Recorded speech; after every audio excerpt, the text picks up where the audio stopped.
A to Z Mysteries, Book Number 19, The School Skeleton, by Ron Roy.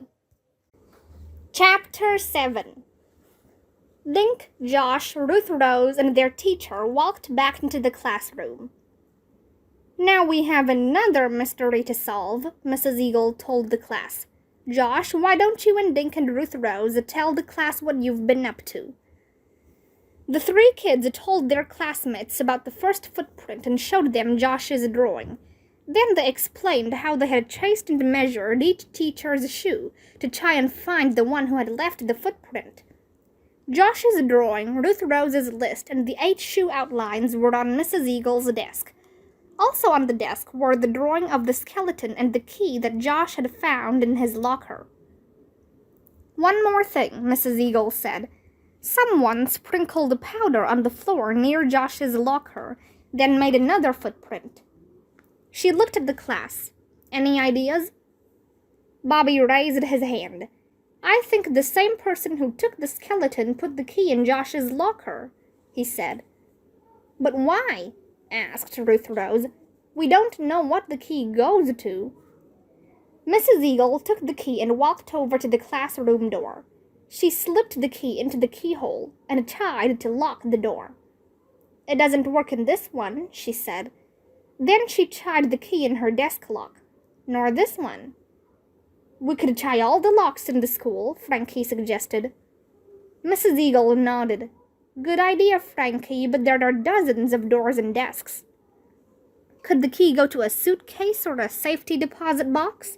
Dink asked. Mrs. Eagle smiled at Dink. "Good thinking." "Maybe it's the key to someone's house," Tommy said.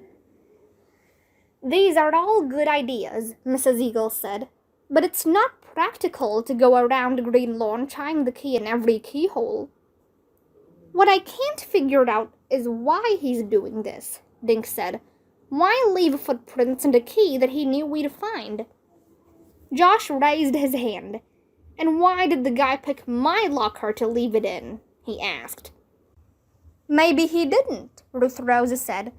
"The lockers don't have our names on them. The guy might have just picked any third-grade locker." "You're right," Mrs. Eagle said. "Maybe the key was meant to be found by anyone in this room." Everyone looked at each other and started whispering. Mrs. Eagle made a pile of all the evidence on her desk and handed it to Josh along with the key. "But now we have to get back to work," she said. It was windier and colder as Dink, Josh, and Ruth Rose walked home after school. "Let's go to my house," Ruth Rose said. "I'll make hot chocolate." "With whipped cream?" Josh asked. "Marshmallows," Ruth Rose said. "The big fat ones?" "No, Josh, the little bitty ones," Ruth Rose answered. "I like the big ones," Josh mumbled. A few minutes later, Ruth Rose let them in with her key. She found a note from her mom saying she'd taken Ruth Rose's little brother Nate to the dentist. In the kitchen, Ruth Rose's cat Tiger was lying on the table in a patch of sun.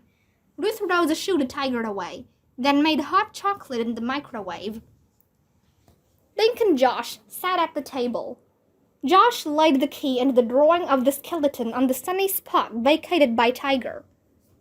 "I think we're missing something," Dink said, looking down at the key and the drawing. "The guy steals a skeleton and leaves a footprint. Then he plants a key in your locker and leaves another shoe print in powder that he sprinkled on the floor. He's trying to tell us something. But what?" Ruth Rose brought 3 mugs and a bag of marshmallows to the table. They all floated marshmallows on their hot chocolate. "I just remembered something," she said. "Didn't Mrs. Waters tell us she was missing her powder?" "But she didn't make that footprint outside my locker," Ruth Rose said. "I know," Ruth Rose said. "But someone could have stolen her powder to use it to make that footprint. Maybe the thief wants everyone to suspect Mrs. Waters of taking the skeleton." The kids sipped their hot chocolate and thought about that. "It would have to be someone who can get into her desk to get the powder," Dink said finally. Like Mr. Dillon, Ruth Rose said. Yeah, but the footprints aren't his either, Josh said. Remember, he was wearing those loafers with no tread on the bottom. And why would Mr. Dillon steal something and blame it on his secretary? Dink asked. It doesn't make sense. I wonder if anything else has been stolen from the school that we don't know about, Ruth Rose said. Well, if anyone would know, it's Mrs. Waters, Dink said. We could talk to her again tomorrow. Josh picked up the skeleton picture that had been wrapped around the key. What do you guys think this 2 on the skull means? He asked. The school doesn't have 2 skeletons, does it? The high school and the middle school might have their own, Ruth Rose said. Did anyone steal their skeletons? I doubt it, or we'd have heard something, Dink said. I don't want to live in a town where some zombie goes around stealing skeletons, Josh grumbled. Anyway, this key must mean something, Dink said. He placed the key next to the skull's mouth. Talk to us, Mr. Bones. Wait a minute, Ruth Rose cried. She moved the key up a few inches, next to the big 2. What does that say? Josh dropped a marshmallow into his mug. It says Keyhead, he said. Key face, key bones. Ruth Rose shook her head. She pointed at the key. Key, she said. Then she pointed at the number on the skull. 2, she continued. Then she pointed to the skeleton's body. Skeleton, she said. I think it says Key to Skeleton. Chapter 8. I think he's trying to tell us that this key unlocks wherever Mr. Bones is hidden, Ruth Rose continued. But where? Josh asked. The key could go to a lock in California. The skeleton is probably still in the school, Dink said. How could anyone carry it out of the building in broad daylight? But how could anyone hide it inside the school in broad daylight either? Ruth Rose asked. Somebody would have been bound to notice. Unless Miss Shotsky did it, Josh said. She carries Mr. Bones to classes all the time. Dink shook his head. Trust me, she was surprised when she saw the skeleton was missing. And that wasn't her footprint, Ruth Rose said. The kids stared at the drawing and the key. Why give us the key? Asked Josh. He had a chocolate mustache. Does this guy want to get caught? It's almost like he wants us to find Mr. Bones, Ruth Rose said. Well, at least no other kid has found the skeleton yet, Dink said. We can still win aquarium tickets for our class. Ruth Rose picked up the key and held it close to her eyes. That's strange. This key looks brand new, she said. How can you tell? Dink asked. There are no scratches on it, Ruth Rose said, and it's very shiny. She dug her house key out of her pocket. See, my key has a lot of tiny marks from where it rubs against the inside of the door lock, but Josh's key looks like it was just made. So how do we find out what it opens? Josh asked, slurping the last of his hot chocolate. We could ask Mr. Neater, Dink suggested. He has keys to everything in the building. Wait, could he have put the key in Josh's locker? Ruth Rose asked. That would mean he took the skeleton, Dink said. But his shoes are way too big, remember? Unless he faked the footprints, Josh said, like those kids who made the bear tracks. Dink wrapped the key in the skeleton drawing and handed it to Josh. Let's show him this tomorrow, he said. And don't lose it. The key is our best clue. A few snowflakes fell as Dink, Josh, and Ruth Rose hurried into the school building the next morning. Whoever heard of snow on the 1st of April? Josh muttered. He was wearing a green hat pulled down over his ears. Mr. Neater had a small office in the school basement. The kids found him there, sitting on a stool in front of a workbench.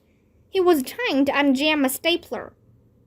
Good morning, Mr. Neater, Dink said. The white-haired man turned and smiled.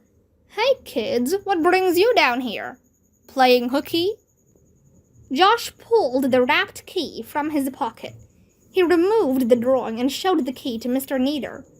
Have you ever seen a key like this? He asked.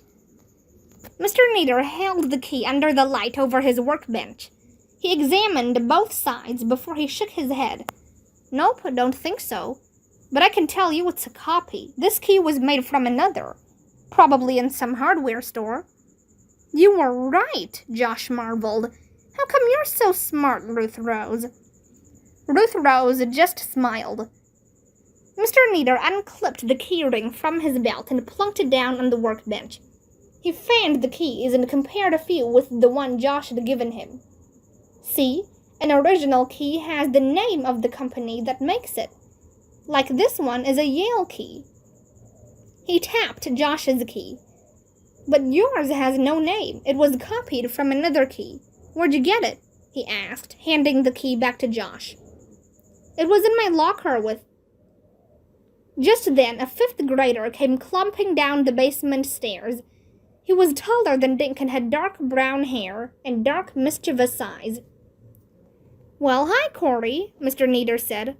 What's up? I found this in my locker and wondered if you could tell me what it goes to, Corey said. He handed Mr. Neater a shiny key. Everyone stared at Corey's key. Did you find a drawing of a skeleton with the key? Ruth Rose asked. Corey nodded. Yup, all twisted around the key. And was there a footprint outside your locker? Dink asked. In powder? Corey looked suspiciously at Dink. Yeah, how'd you know? Because there was one near my locker too, Josh said. And I found a key in my locker with this wrapped around it. He showed Corey his picture. Corey dug into his pocket and drew out a twisted paper. Both boys laid the drawings flat on Mr. Neater's bench. The pictures, like the keys, were identical. Say, do you suppose this has anything to do with Miss Shotsky's skeleton disappearing? Mr. Neater asked. Sure it does, Corey said. He pointed to the number 2. The kids in my class figured it out easy. The key and the picture mean key to the skeleton. We're gonna find the skeleton and get free tickets to the new aquarium. More footsteps clunked down the basement stairs. This time it was 2 second-grade girls. They were holding hands and looking embarrassed to see 4 older kids there. Susan and Jane, right? Mr. Neater said, smiling at the 2 little kids. The girls nodded. Susan nudged Jane, who opened her hand. Miss Crumpet wanted to know if you know what this key fits, she said shyly. The key was the same as the 2 that Corey and Josh held. Bet you found this key in your locker, right? Mr. Neater said. Jane nodded.